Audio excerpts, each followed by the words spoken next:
Welcome to story योग। आप सब बचे होंगे। हम डिफाइन गेन कोड का 9 एपिसोड को एक्सप्लेन करने से पहले पिछले पार्ट का रिकैप कर लेते हैं। हमने देखा था कि फिल वैली के मास्टर के साथ कॉम्पिटिशन होता है, उसमें जीत जाता है। सेंजियो ब्लैक मैजिक को सीखता है। हम देखते हैं ब्लैक माइन गैंग के मेंबरों को मार के ब्लैक माइन गैंग लीडर को मारने के लिए पहुंच जाता है और आज का एपिसोड यहीं से शुरू होता है। देखते हैं वो जो ब्लैक माइंड गैंग का जो लीडर होता है वो उसी वक्त ना शैन वान पे अटैक कर देता है, लेकिन जो शैन वान होता है वो बार बार उसके अटैक से बच रहा होता है। ये देखकर ब्लैक माइंड गैंग के लीडर को बहुत ही ज्यादा गुस्सा आ रहा होता है। शैन वान के बार बार उसके अटैक से बचने की वजह से ना उसकी जो जबान होती है वो एक पिलर के पास जाकर बन जाती है और वो जो पिलर होता है टूट के सीधा सर पे आकर गिरता है। और फिर थोड़ी देर बाद ब्लैक माइंड गैंग का जो लीडर होता है वो अपनी असल शक्ल में वापस आ जाता है। फिर जो शैन वान होता है वो तेजी से ना उसके पीछे आ जाता है और उसके पीछे से आके उसके ऊपर अटैक कर देता है। जिस वजह से जो ब्लैक वाइन गैंग का जो लीडर होता है उसको बहुत ही ज्यादा दर्द होने लग जाता है और वो उसी वक्त अपने घुटनों पे आ जाता है। फिर ब्लैक वाइन गैंग का जो लीडर होता है वो खड़ा हो जाता है और तेजी से ना शैन वान की तरफ अटैक करने के लिए आगे बढ़ जाता है। लेकिन जो शैन वान होता है उसके अटैक को ना डॉज करने की कोशिश करता है, मगर वो जो अटैक होता है वो फिर भी शैन वान को आके लग ही जाता है और शैन वान के मुंह से बहुत ही ज्यादा खून निकलने लग जाता है। फिर जो ब्लैक वाइन गैंग का जो लीडर होता है वो कहता है कि तू भी यही सोच है ना, मैं तेरे फादर की टेक्निक किस तरीके से इस्तेमाल कर रहा हूँ। फिर ब्लैक वाइन गैंग का जो लीडर होता है वो कहता है चलो ठीक है, मैं तो ये बता ही देता हूँ। कहते हैं हमारे क्लैन का जो पहला लीडर था ना वो ना 9 हेवनली डीमन एफ का ना स्टूडेंट था। तो दोस्तों यहाँ पर ना ये लोग ना बीओ के क्लैन के बारे में बात कर रहे हैं। फिर ब्लैक वाइन गैंग का लीडर कहते ये टेक्निक आज से कई हजार साल पहले ही गुम हो गई थी। कहते लेकिन हमारे क्लैन के पास ना इसकी आधी टेक्निक है। कहते इस टेक्निक के जरिए ना हम लोग किसी की भी जो मैजिकल पावर है उसको ना अब्जॉर्ब कर सकते हैं और उसकी टेक्निक्स जितनी भी है उनको भी हम सीख सकते हैं। और कहता है तुझे ही मैंने अभी फिर टेक्निक के साथ हिट किया। कहता अब तेरे अंदर जितनी भी जो पावर है उसको ही मैं जल्द से जल्द अब्जॉर्ब करने वाला हूँ। फिर वो ना शैन वान के सर के ऊपर हाथ रख लेता है और शैन वान की जो पावर होती है उसको अब्जॉर्ब करने की कोशिश करने लग जाता है। लेकिन अचानक फिर ओफी के मुंह और आंखों से खून निकलने लग जाता है। ये देखकर वो बहुत ही ज्यादा शौक हो जाता है और कहता है कि ये मेरे साथ एकदम क्या हो रहा है, मेरी पावर इतनी तेजी से क्यों कम हो रही है। फिर शैन वान हल्की से आवाज में कहता तूने ठीक कहा, ये जो टेक्निक है ये तेरे पास आधी ही है। कहता लेकिन मैं तुझे आज इस टेक्निक की फुल पावर दिखाऊंगा। ये सुन के ब्लैक माइंड गैंग का जो लीडर होता है वो बहुत ही ज्यादा शौक हो जाता है। कहता है कि ये कैसे हो सकता है, तू भी इस टेक्निक को क्या जानता है। फिर जो शैन वान होता है वो कहता है कि लगता है कि तू अपने आप को कोई तोप समझता था, तुझे लगता था कि ये टेक्निक सिर्फ तेरे पास ही है पूरी दुनिया में। फिर जो शैन वान होता है और भी ज्यादा तेजी से उसकी पावर को अब्जॉर्ब करने लग जाता है और कहता है कि आज मैं तुझे 5 महीने में डिवोरिंग पावर को दिखाता हूँ कि किस तरीके से पावर को डिवोर किया जाता है। फिर हमें ना ब्लैक वाइन गैंग के लीडर को दिखाया जाता है जिसके अंदर उसकी 5 जो पावर होती है वो शैन वान की बॉडी के अंदर जा रही होती है और वो कहता है कि तुमने इस टेक्निक को पूरे तरीके से कैसे मास्टर कर लिया है। फिर हमारा फील्ड शिफ्ट हो जाता है और हमें ना बैटल अरीना को दिखाया जाता है जिस कंपटीशन के अंदर ना शैन वान ने हिस्सा लेने के लिए रजिस्टर भी किया था। फिर हमें ना एक मूली की शक्ल वाला आदमी दिखाया जाता है जो कह रहा होता है कि जितने भी जो लोग हैं जो इस कॉम्पिटिशन में हिस्सा लेने वाले हैं वो जल्द से जल्द ना अरीना के बीच में आ जाए। फिर हमें ना एक बहुत ही ज्यादा खूबसूरत लड़की भी दिखाई जाती है जिसका जो नाम होता है वो ना लिंग यूलांग होता है। तो हम लोग ना इसको खाली ना यूलांग बुलाएंगे और ये जो लड़की है ये आगे जाकर हमारे मेन लीड की ना 5th वाइफ भी बनेगी। और इसका जो बिहेवियर होता है वो दूसरों के साथ बहुत ही ज्यादा कोल्ड होता है, मगर ये ना शैन वान के सामने एकदम बच्ची बन जाती है और जो शैन वान होगा वो ना इसको आगे जाके अपनी स्टेप सिस्टर भी बना लेगा। फिर यूलांग कहते हैं जो शैन वान है लगता है कि वो अब तक नहीं आया और कहती है कि लगता है कि मैंने उसको बहुत ही ज्यादा कोई बड़ी तोप समझ लिया था। यूलांग जो होती है वो ना अब तक शैन वान के साथ मिली नहीं होती, लेकिन इसने उसके बारे में तारीफें बहुत सुनी हुई होती है। इस वजह से ना ये ना शैन वान के साथ एक मुकाबला करना चाहती है असल में। फिर अरीना के अंदर ना अनाउंस किया जाता है कि जो पहला मैच है वो ना यूलांग का है और फिर ना 4 बंदे ना आगे आ जाते हैं यूलांग के साथ फाइट करने के लिए। फिर हमें ना यूलांग को दिखाया जाता है जो कह रही होती है आ जाओ तुम चारों, मेरा टाइम वेस्ट ना करो। लेकिन हमें ना वो फिर 4 बंदे भी दिखाए जाते हैं जिनकी डर के हमारे हालत खराब हुई खड़ी होती है और उनमें से कोई भी आगे नहीं बढ़ रहा होता यूलांग के ऊपर अटैक करने के लिए। फिर जो यूलांग होती है उससे और ज्यादा सबर नहीं हो रहा होता और वो खुद ही आगे बढ़ जाते हैं उनके ऊपर अटैक करने के लिए। फिर हम लोग देखते हैं वो जो यूलांग लड़की होती है वो तो उन सबको पकड़ के जंगलियों की तरह पीट रही होती है और एक एक को पकड़ के पीट रही होती है और सबको उठा उठा के फेंक रही होती है इधर उधर, क्योंकि ये जो यूलांग लड़की है इसको लड़ना बहुत ही ज्यादा पसंद है। इस वजह से वो हर एक की ऐसी धुलाई करे कि अगला बंदा हिल ही ना पाए। फिर जो 2 नमूने होते हैं वो ना यूलांग को इतनी जंगलियों की तरह मारते हुए देखकर आपस में प्लान बनाते हैं, कहते हैं कि हम दोनों मिलकर इसके ऊपर अटैक करते हैं, मगर वो दोनों भी यूलांग का कुछ ही नहीं बिगाड़ पाते और जो यूलांग होती है उनको भी उठा उठा के पटकने लग जाती है और थोड़ी देर बाद जो यूलांग होती है वो उन सबको पकड़ के पीट के रख देती है। फिर हमें ना फितरा टाइप लोग भी दिखाए जाते हैं, वो ये देखकर बहुत ही ज्यादा शौक हुए खड़े होते हैं और कहते हैं यार ये चीफ क्या आखिरकार, इसने इतने कम टाइम में इतने सारे लोगों को पकड़ के धो दिया है। फिर दूसरा फितरा टाइप बंदा बोल पड़ता है, कहता है ये लैंग फैमिली से है और इसका जो बाप था वो एक जर्नल था। कहता है इसकी उम्र सिर्फ 15 साल सारी है। कहता है लेकिन जब ये लड़ने खड़ी होती है तो ये लड़की लगती ही नहीं है। फिर वो मूली की तरह दिखने वाला जो बंदा होता है वो ना अनाउंस कर देता है, कहता है जो यू लांग है वो ना ये वाला मैच जीत चुकी है।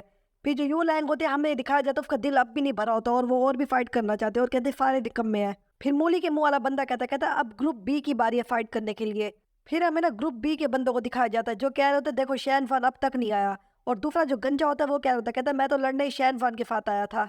फिर हमारा फिर ना याओ फैमिली के फिफ्थ एल्डर के ऊपर शिफ्ट हो जाता है जो लोगों को ना शैन फान के खिलाफ भड़काने में लगा हुआ होता है और कह रहा होता है देखो शैन फान की हिम्मत देखो, हम सबको इंतजार करवा रहे हैं यहाँ पर खड़ा होकर। फिर मूली के मुंह वाला बंदा कहता है कि मैं सिर्फ 3 तक गिनूंगा, अगर शैन फान ना आया तो इसका मतलब है जो शैन फान है वो इस कंपटीशन पे बाहर हो गया है। फिर वो 2 तक ही गिनता है लेकिन जो शैन फान होता है वो फिर अरीना के अंदर आ जाता है। फिर जो शैन फान होता है वो मूली के मुंह वाले एल्डर को कहता है कि मुझे देर से आने के लिए माफ कर देना। कहता है क्या तुम मुझे दोबारा फिर रूल बता सकता है। ये सुन के वो जो मूली के मुंह वाला एल्डर होता है उसका मुंह वाकई में मूली की तरह ही बन जाता है और वो शैन फान को ना दोबारा फिर रूल बताने लग जाता है। फिर हमें ना यो फैमिली के एल्डर को दिखाया जाता है और वो कहता है कि ये फिर लकी था कि ये ना ब्लैक वाइन गैंग के लीडर को हरा पाया है। कहते हैं मगर ये फाइट के जरिए बहुत ही ज्यादा जख्मी हो गया होगा। कहते हैं ये मेरे प्लान के अंदर फंस ही जाएगा हर सूरत के अंदर। और कहता है कि मैंने इन 4 नमूनों को बहुत ही ज्यादा पैसे दिए शैन फान की जान लेने के लिए। फिर वो मूली के मुंह वाला एल्डर कहता है चलो फिर तुम लोग शुरू करो अब अपनी फाइट। फिर वो जो चारों के चारों नमूने होते हैं वो एक ही साथ मिलके ना शैन फान के ऊपर अटैक कर देते हैं। मगर जो शैन फान होता है वो एकदम चिल माहौल में खड़ा होता है और वो कहता है कि आ जाओ तुम सारे इकट्ठे ही। फिर जो शैन फान होता है वो फिर अपना अपनी जो ट्रू क्यू होती है उसको बाहर निकालता है। ये देखकर वो जो फारे के फारे होते हैं वो पीछे घसीटे चले जाते हैं और उन चारों में फिर 2 नमूने कहते हैं ऐसा कैसे हो सकता है, शैन फान अब भी अपनी पावर को किस तरीके से इस्तेमाल कर सकता है।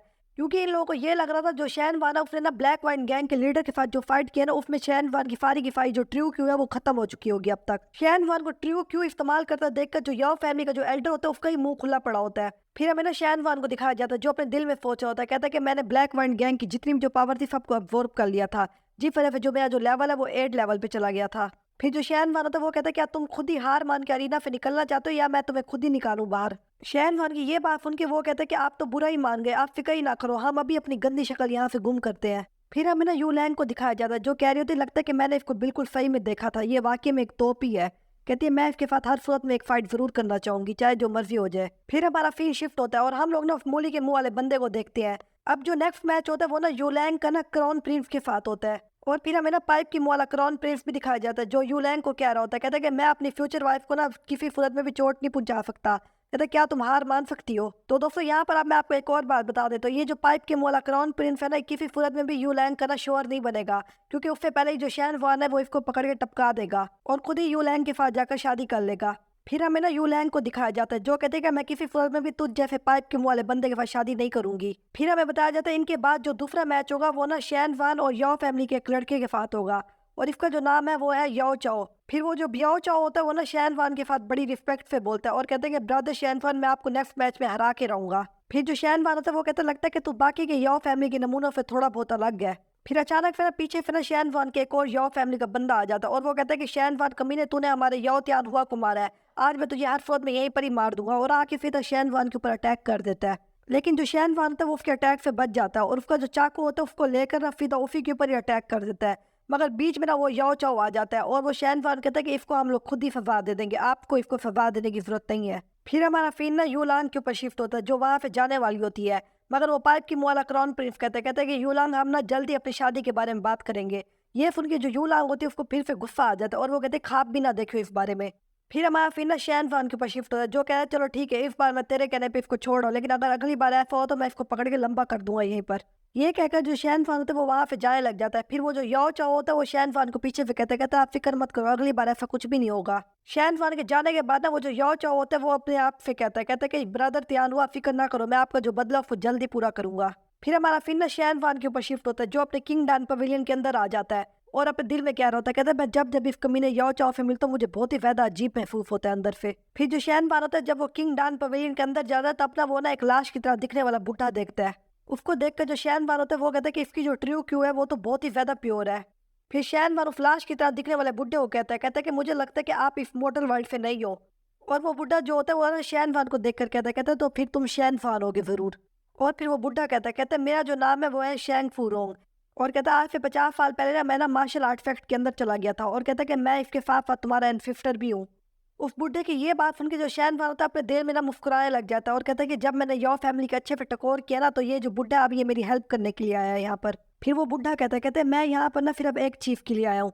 ये सुन के जो शैन फान होता है वो बहुत ही ज्यादा खुश होते हुए कहता है कि आप जिस चीफ के लिए भी आए हो बस आप हुक्म करो आपको वो चीफ मिल जाएगी। फिर अचानक फिर वो जो बुढ़ा होता है वो एकदम बहुत ही ज्यादा गुस्से में आ जाता है और कहता है दफा हो जा और जा यो फैमिली से माफी मांग किया, जो भी तूने किया चीफ के लिए माफी मांग लिया फैमिली से और आंदा के बाद अगर ऐसे करने की जरूरत की ना फिर देखियो।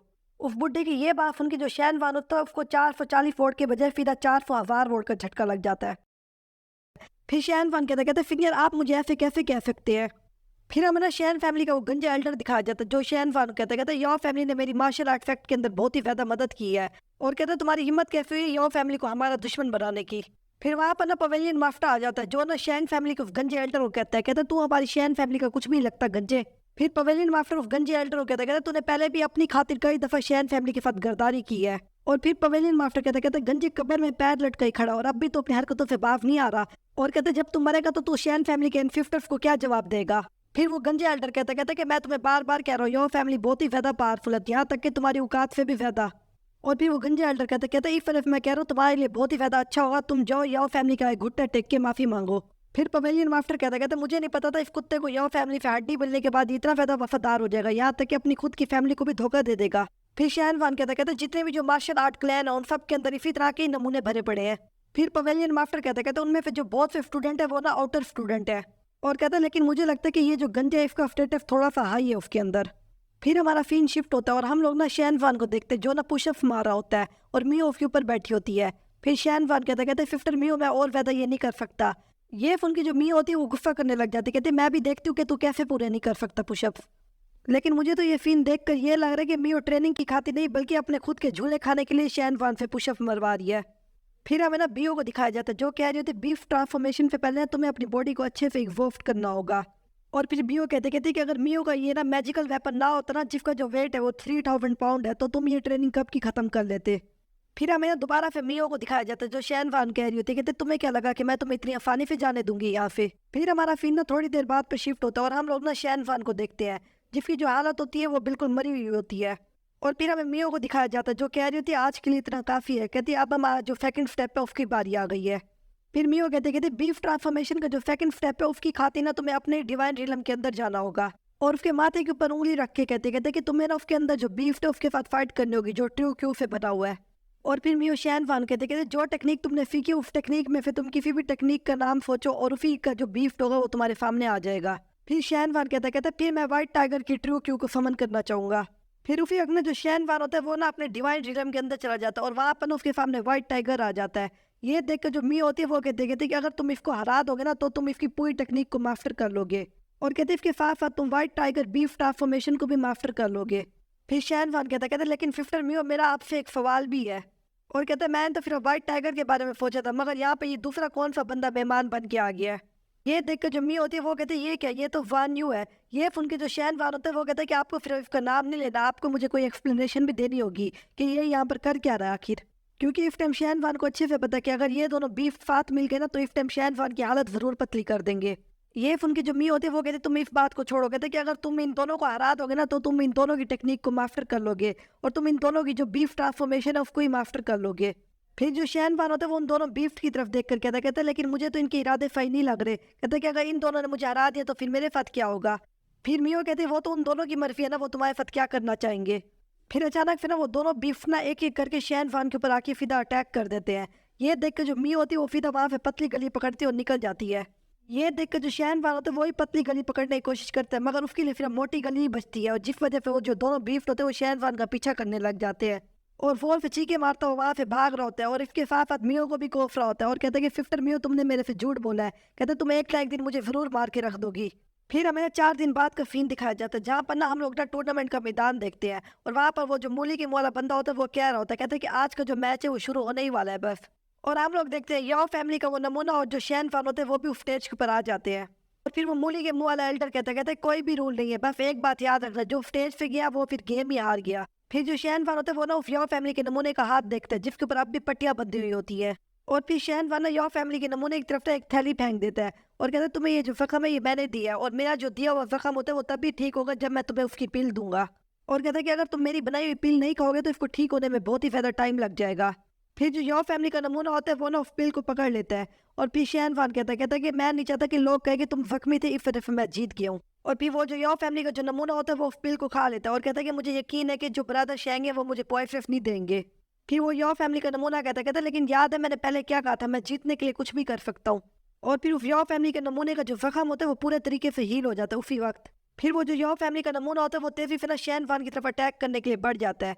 ये देखकर जो शैन वान होता है वो भी अपनी बीफ ट्रांसफॉर्मेशन को एक्टिवेट कर लेता है और कहता है कि इसकी जो टेक्निक है वो पिछले वाले कमीने से ज़्यादा बेहतर है।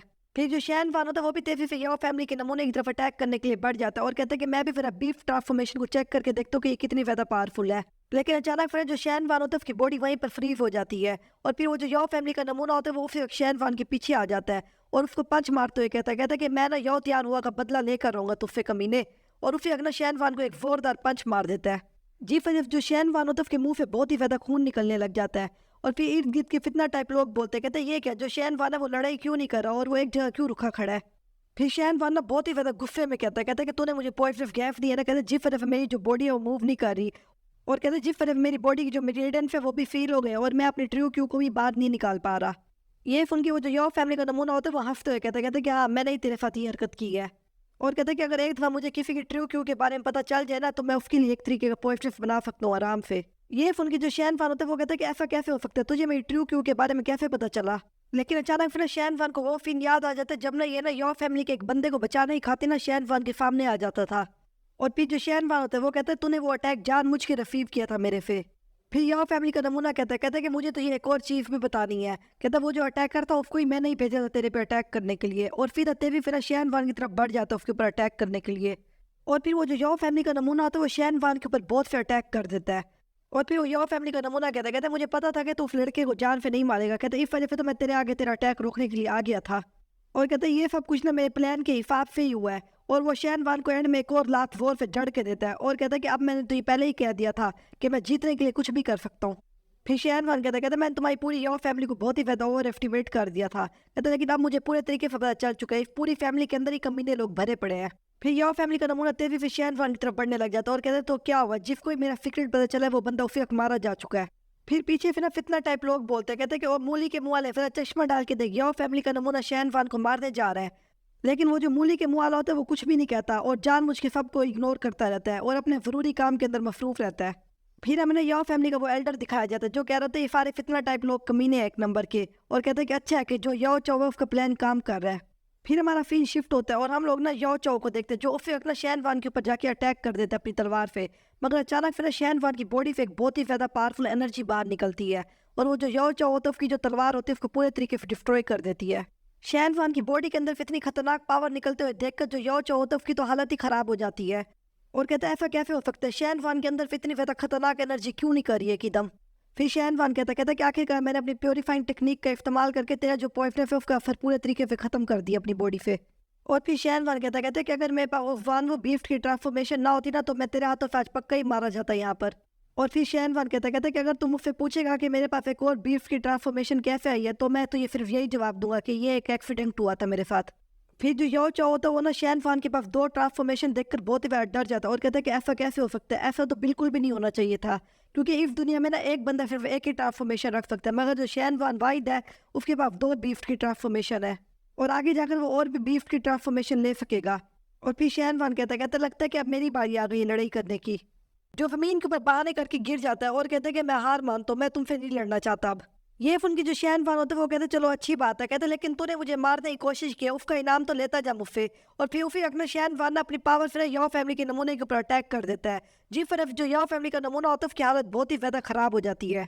ये देखकर जो यो फैमिली का एल्डर होता है वो भी तेजी से यो फैमिली के नमूने की तरफ बढ़ने लग जाता है। फिर हमें यो फैमिली के नमूने को दिखाया जाता है जो क्या होता है, कहता है शैन वान ने मेरी कल्टीवेशन पूरे तरीके से डिस्ट्रॉय कर दिया, अब मैं कभी भी कल्टीवेट नहीं कर पाऊंगा। ये देखकर जो यो फैमिली का जो एल्डर होता है वो कहता है शैन वान कमीने तूने टूर्नामेंट का रूल तोड़ दिया, अब तो ये हर फर्द में इस टूर्नामेंट से बाहर निकलना होगा। लेकिन अचानक फिर वहां पर ना बीच में ना हुआ न्यू आ जाती है और वो कहते हैं यो फैमिली के कमीने एल्डर तुम्हें क्या लगता है कि मुझे कुछ भी नहीं पता कि तुम लोगों ने क्या किया है, कहते कि अगर आप तुम लोग और अपने हाथ से आगे बढ़े ना फिर तुम्हारे साथ अच्छा नहीं होगा। हुआ यूनियो की इतनी ज्यादा करारी बेइज्जती सुनने के बाद ना उस यो फैमिली के एल्डर को गुस्सा तो बहुत आता है मगर वो कुछ कर नहीं सकता। ये देखकर वो जो मूली की शक्ल वाला बंदा होता है उसको ही पता लग जाता है अगर उसने जल्द से जल्द रिजल्ट अनाउंस ना किया ना तो अगला नंबर उसका होगा। और फिर वो जल्दी से कहता है जो शैन वान है वो ये वाला राउंड जीत चुका है फाइट का और कहते हैं कल शैन वान ना फाइनल मैच के अंदर जाएगा। फिर हमें ना यो फैमिली के ना एल्डर को दिखाया जाता है जो गुस्से से कह रहा होता है शैन वान को, कहते शैन वान हमारी यो फैमिली तुम्हारी पूरी की पूरी शैन फैमिली को मिटा के रख देगी। ये सुन के जो शैन वान होता है वो बिल्कुल एक हीरो वाला पोज मार के कहता तो ये क्या लगता है कि मैंने तुम्हारी यो फैमिली की कमी ने यंग मास्टर क्यों जिंदा छोड़ दिया है, कहता मैंने इसको इसलिए जिंदा छोड़ा ताकि तुम्हारी पूरी यो फैमिली को डिस्ट्रॉय होता हुआ देखे अपनी आंखों से। फिर हमारा फिर शिफ्ट होता है और हम लोग ना शैन फान को देखते हैं जो ना एक कैरेज के अंदर बैठा होता है और उसके साथ ना मिस हुआ यूनियो भी बैठी होती है। फिर जो मिस हुआ यूनियो होती है वो शैन फान कहते हैं कि मैं यहाँ पे ना आज तुम्हें गुड बाय कहने आई हूँ। ये सुन के जो शैन फान होता है वो बहुत ही ज़्यादा शौक हो जाता है और कहते हैं कि ये क्या इतनी जल्दी जा रही हो। फिर हुआ यूनियो कहते हैं कि मुझे जल्द से जल्द डान फान पवेलियन के अंदर वापस जाना होगा।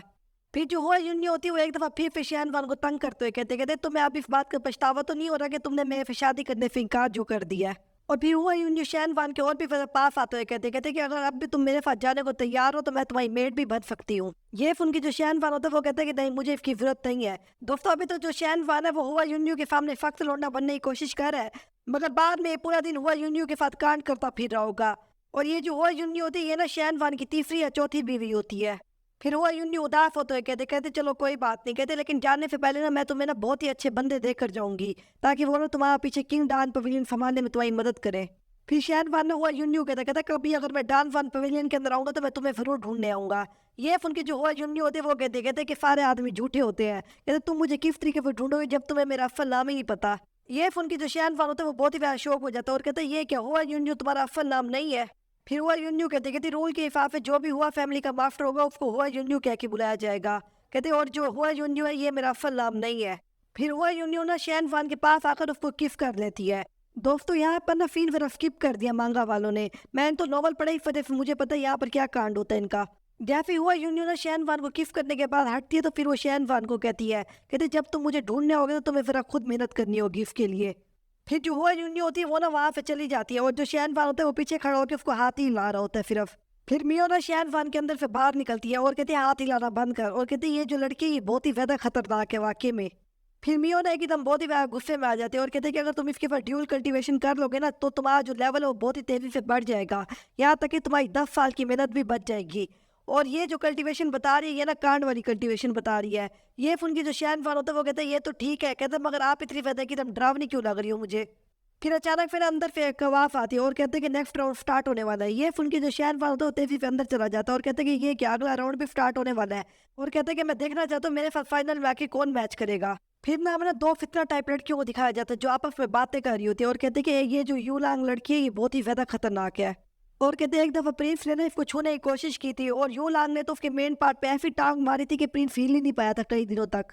और कहते लेकिन उस वक्त ना उसके जो फादर जनरल थे वो अभी भी जिंदा थे, तो कहते इस वजह से यूलांग को कोई भी सजा नहीं मिली। कहते मगर अगर अब यूलांग ने प्रिंस को मारा ना तो यूलांग को जरूर कोई सजा मिलेगी। फिर दूसरी लड़की बोलती कहती हमें क्या, हम तो फितना टाइप लोग हैं, हमें तो लोगों के बीच में फिर फितना मचाना है। फिर हमें ना यूलांग को दिखाया जाता है जो तेजी से ना अटैक करने के लिए आगे बढ़ जाती है। फिर जो मी होती है वो ना यूलांग को देख के कहते इसके पास आई फॉर फायर की वेन्स है, और कहते ये जो वेन्स होती है ये बहुत ही ज्यादा रेयर होती है।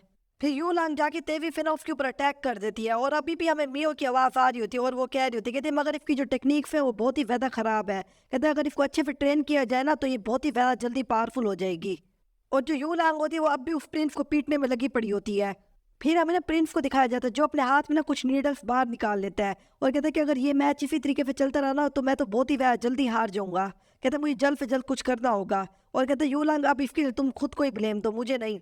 और उसी वक्त वो जो कमीना प्रिंस होता है वो अपनी नीडल से ना सीधा यूलांग के ऊपर अटैक कर देता है और वो जो नीडल्स होती है वो सीधा यूलांग को आके लगती है। वो नीडल्स जैसे यूलांग को लगती है यूलांग को बहुत ही ज्यादा दर्द होने लग जाता है और इसी चीज का फायदा उठा के वो प्रिंस सीधा आके यूलांग के ऊपर एक लात मार देता है। फिर जो यूलांग होती है वो दूध घसीटती हुई जाती है और उसके मुंह से खून भी निकलने लग जाता है।